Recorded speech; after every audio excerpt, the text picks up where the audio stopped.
Now, I'm really, really excited to introduce you to some amazing people. First up, we have Andrea Brianna. Now, Andrea is the founder and CEO of RebelMouse. Now, RebelMouse is a creative agency and a CMS platform for enterprise brands and media companies. The platform reaches 160 million people monthly, which is just staggering. And before launching RebelMouse, Andrea was CTO of the Huffington Post. Now, Andrea is also on the Consumer Advisory Board for American Express and is an advisor to Lehrer Hippau Ventures. Andrea is proudly and openly transgender. She lives with her wife and 4 kids in Brooklyn, New York. Welcome, Andrea. Thank you so much for having me. Now, Andrea is going to be joined in conversation with John C. Hume. Now, John is a Connecticut-based theater artist. He's a director, actor, cabaret performer, puppeteer, designer, and writer with background in nonprofit arts management. His directing work has been presented at Dixon Place, La Mama ETC, The Secret Theater, and Treehouse Theater.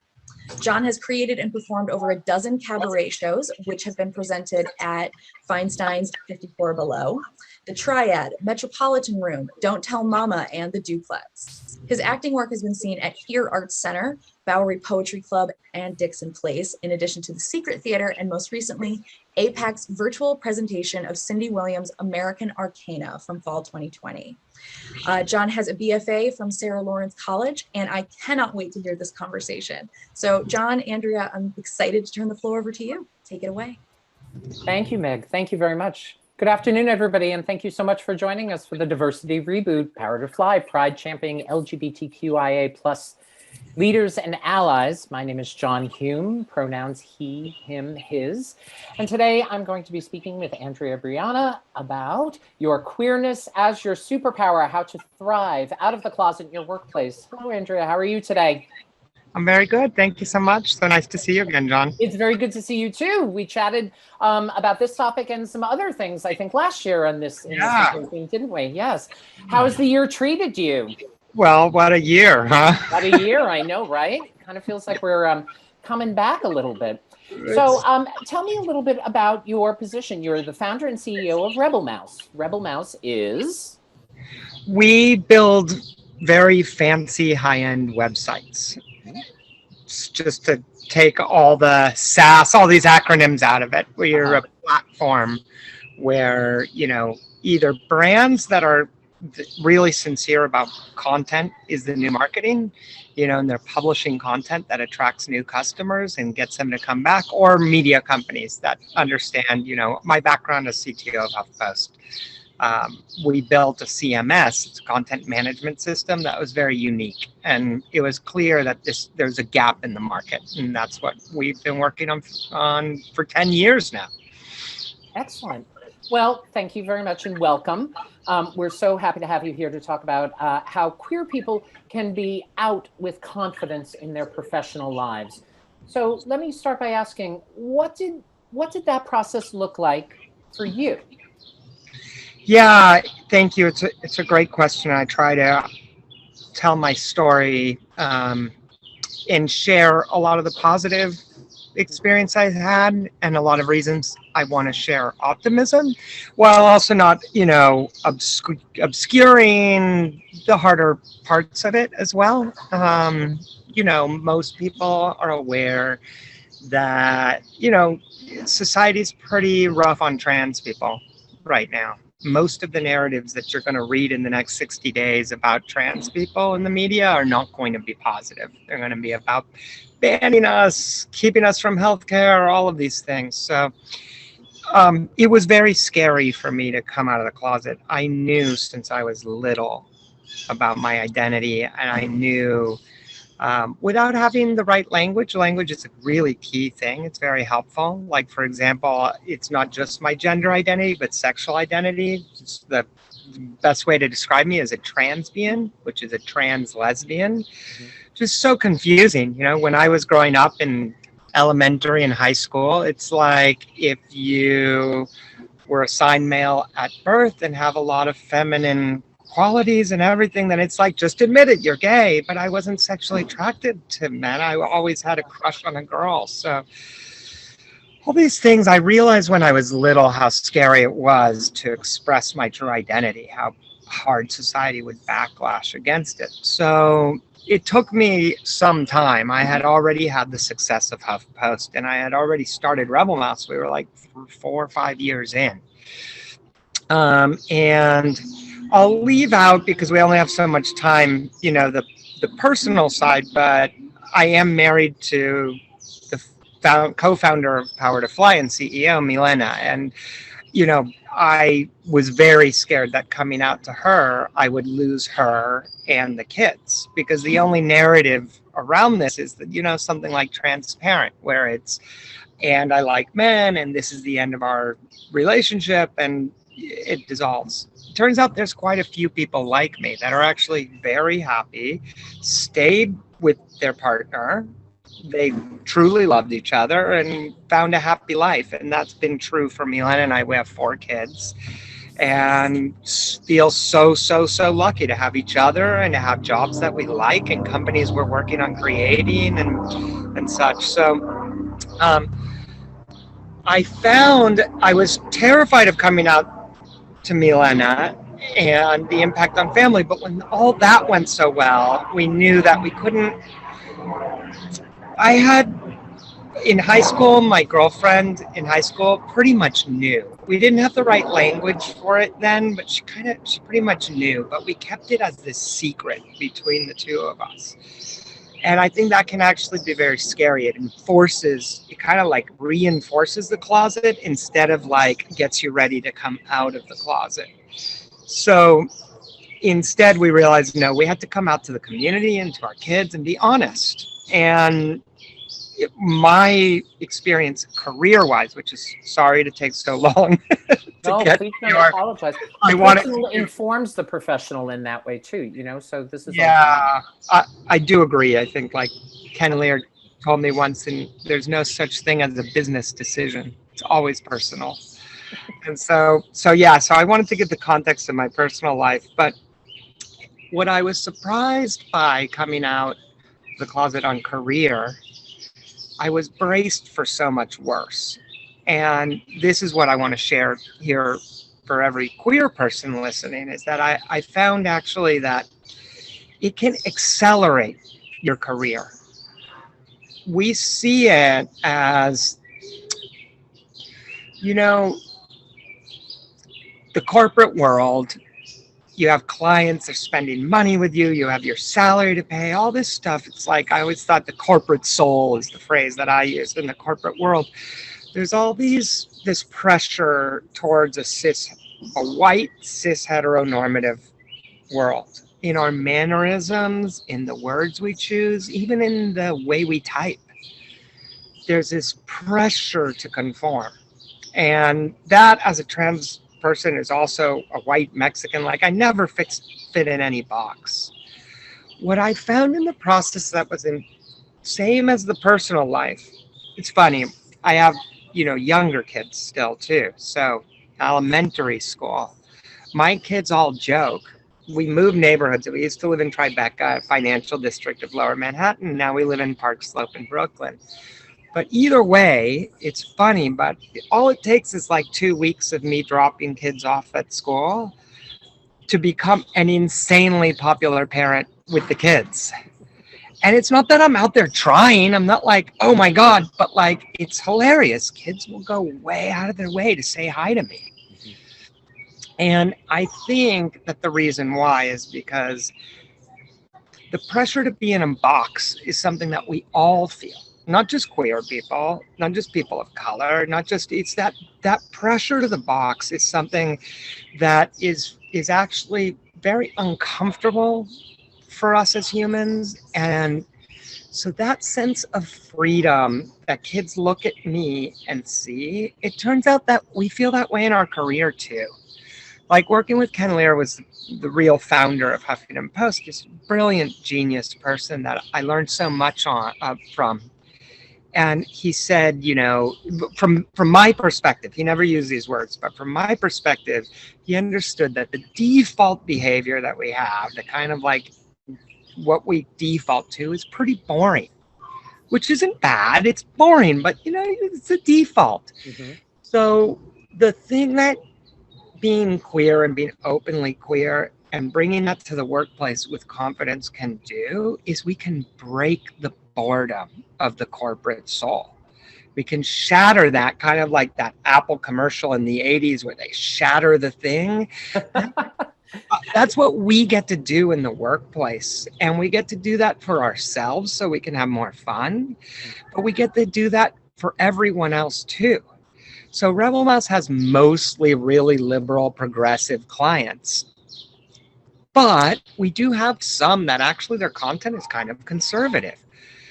My surprise, I was kind of braced for them, like how are they going to react? And that was like, sorry, we've got a little 4-year-old moment here. What's the matter, baby? So I'm sorry, everyone.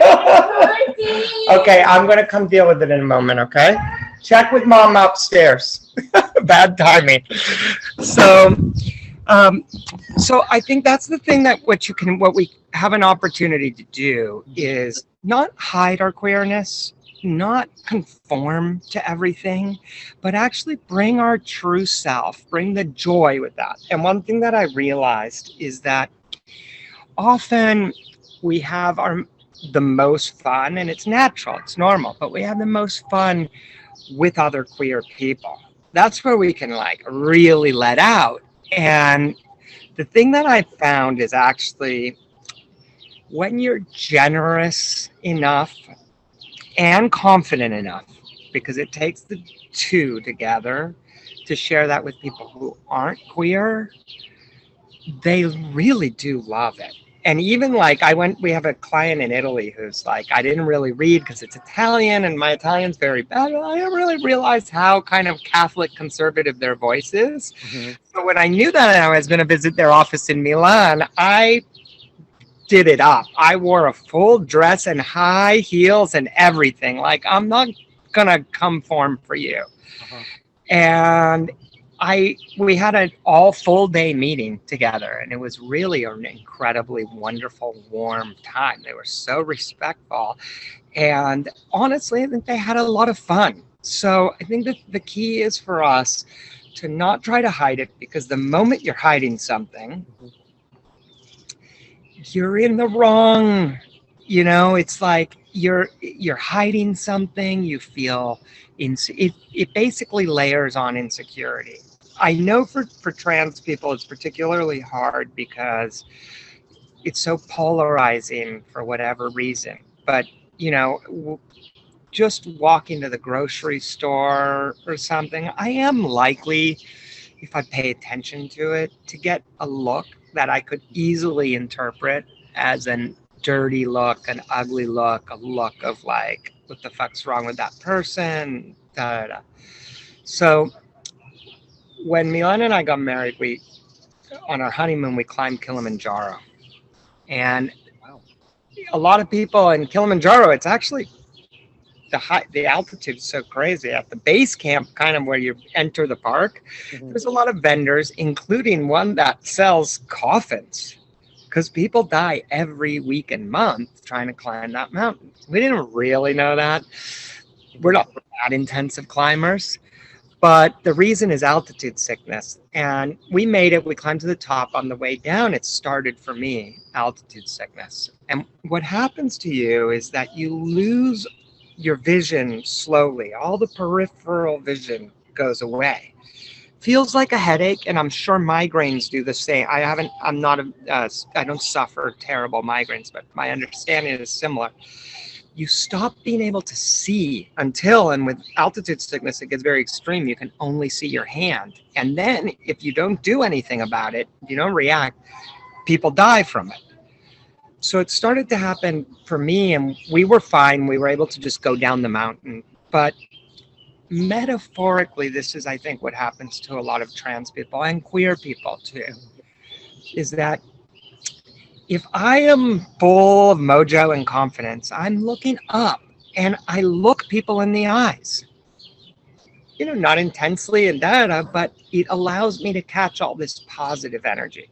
Because just as I said, likely I'm going to get a dirty look, equally likely, and in Park Slope, even much more likely, is I'm going to get someone who smiles, who gives a nice look, that we have a positive exchange.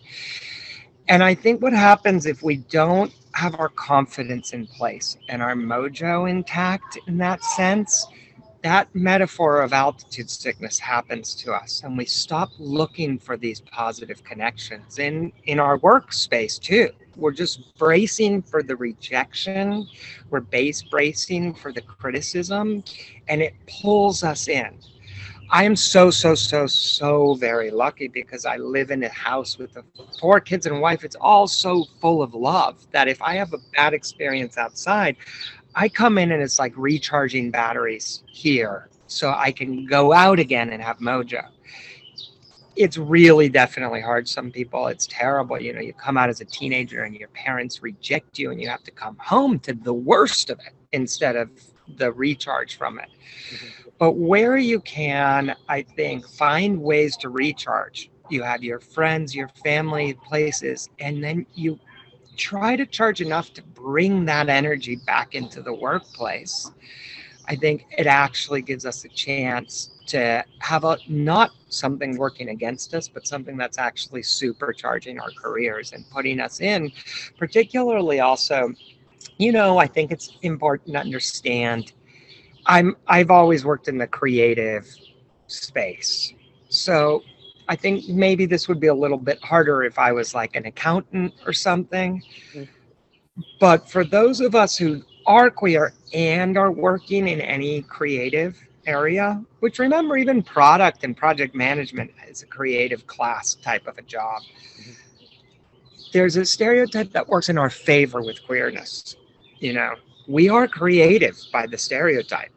So you might as well use that to the advantage. Like, we have to be aware of these subconscious things that work against us and for us.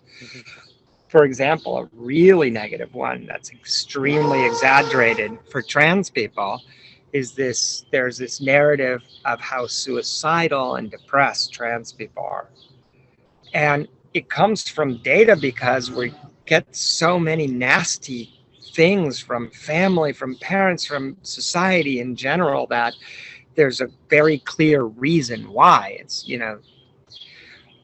but being aware of that, I think was really important for me because, for example, my board, I raised $23 million for RebelMouse. This wasn't from like people that I was out of the closet when I raised the money.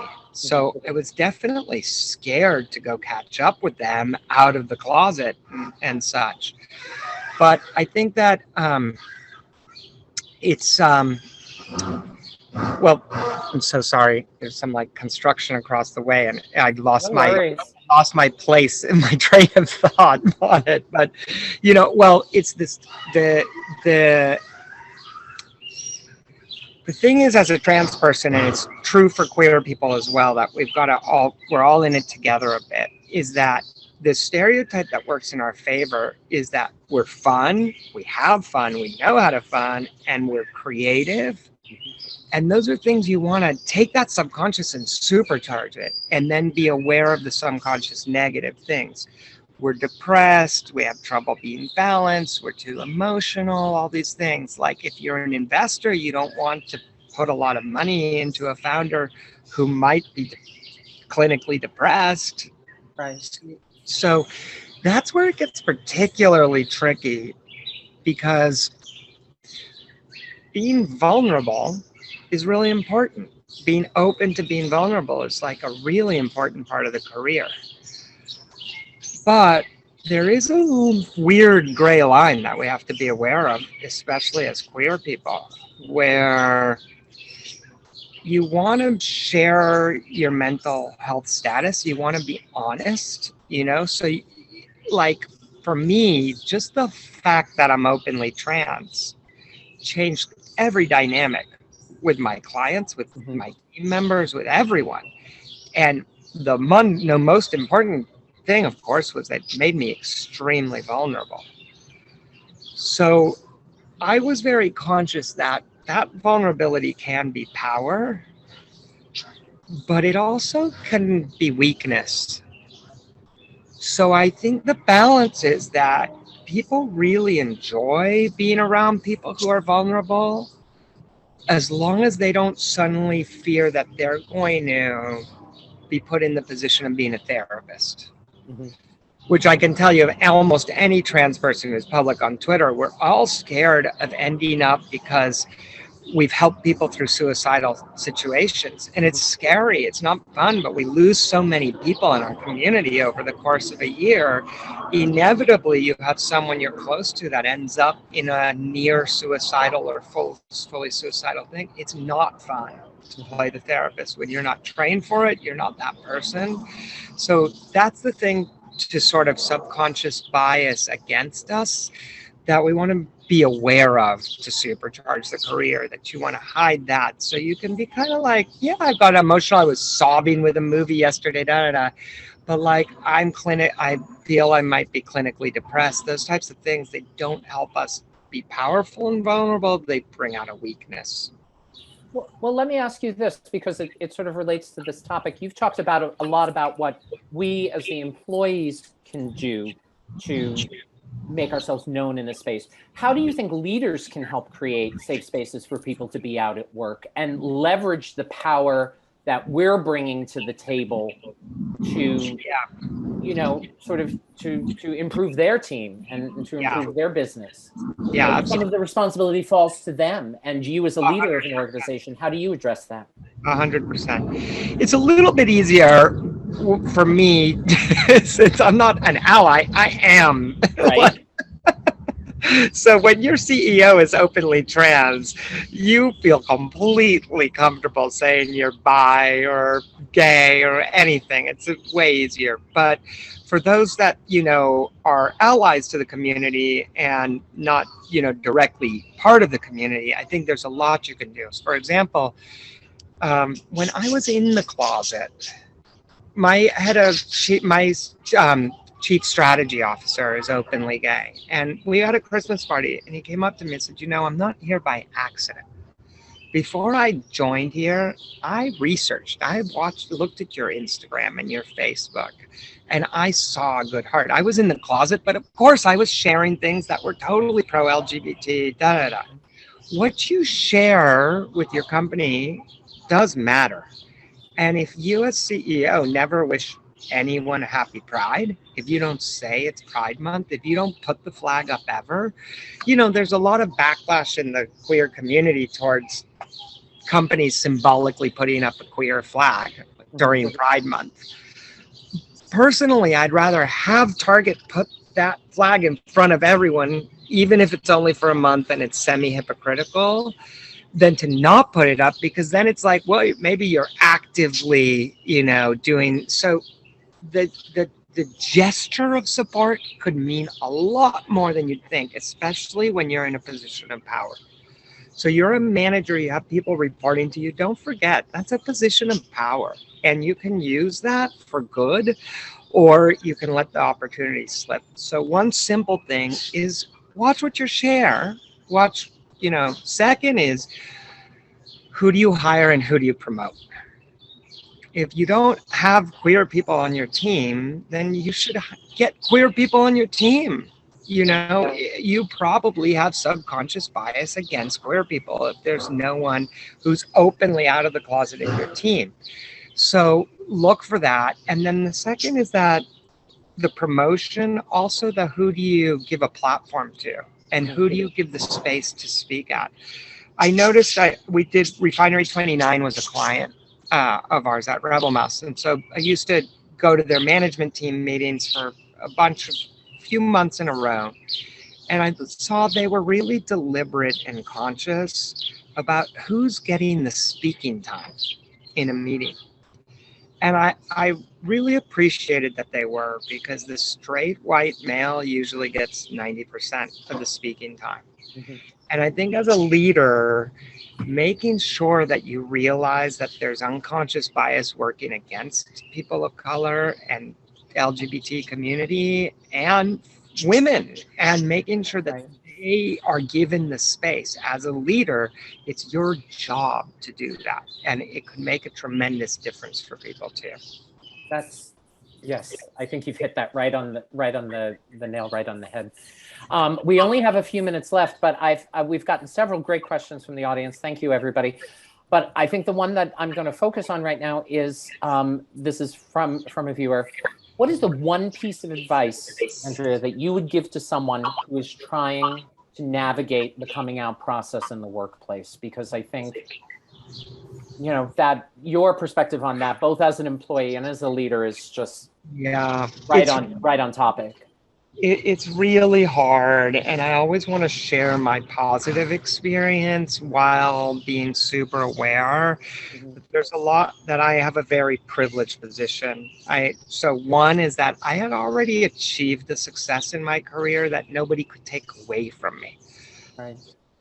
Huffington Post had sold to AOL for $315 million, and I had built the technology behind it. No one could take that from me. So